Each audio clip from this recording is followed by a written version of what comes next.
రాష్ట్రానికి పదవుల బోనాన్సా లభించిందని తెలుస్తోంది. రాష్ట్రం నుంచి మొత్తం 5గురికి కేంద్ర కేబినెట్ పదవులు దక్కబోతున్నాయని సమాచారం.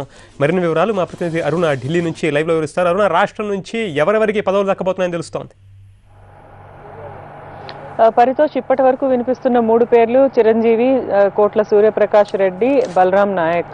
వీళ్లతో పాటు ఇంకా రేసులో ఉన్న పేర్లు రేణుకా చౌదరి, అలాగే సీమాంధ్ర ప్రాంతం నుంచి కూడా కొంతమందిని తీసుకునే అవకాశం ఉన్నట్లు తెలుస్తోంది. కావూరు సాంబశివరావు, అలాగే కిల్లి కృపారాణి పేర్లు కూడా పరిశీలనలో ఉన్నట్లు తెలుస్తుంది.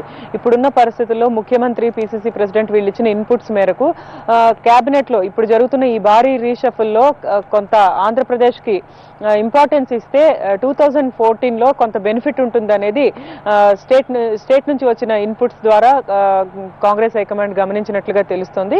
ముఖ్యమంత్రితో కూడా ఈ విషయమే మాట్లాడినప్పుడు ఆయన కూడా స్టేట్ కి సంబంధించి 2014 ఎన్నికల దగ్గరగా వస్తున్న నేపథ్యంలో ఎక్కువ మందికి స్థానం కల్పించగలిగితే దాని ఇంపాక్ట్ అనేది ఎలక్షన్స్ లో ఉంటుంది అనేది చెప్తున్నారని తెలుస్తుంది. ఈ మేరకు అంటే ఎంఓఎస్ పదవులు కొంచెం పెంచే ఆలోచన కూడా ఉన్నట్లు తెలుస్తుంది ఆంధ్రప్రదేశ్ కి సంబంధించినంత వరకు. సో ఈ నేపథ్యంలో ఒక 5గురి పేర్లను మళ్ళీ పరిశీలనలో పెట్టినట్టు తెలుస్తుంది. రేపు మార్నింగ్ తుది జాబితా అనేది రాష్ట్రపతి దగ్గరికి వెళ్తుంది. ఇప్పటి వరకు అయితే కన్ఫర్మ్ అయిన 3 పేర్లు, మరో 2కి స్థానం కల్పించడానికి కాంగ్రెస్ హైకమాండ్ ఆలోచిస్తున్న నేపథ్యంలో రేణుకా చౌదరితో పాటు కావూరి సాంబశివరావు పేరు, అలాగే కిల్లి కృపారాణి పేరు కూడా వినపడుతోంది ఈ మూమెంట్ వరకు Paritosh.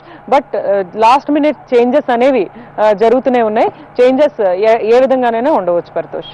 Right, thank you Aruna.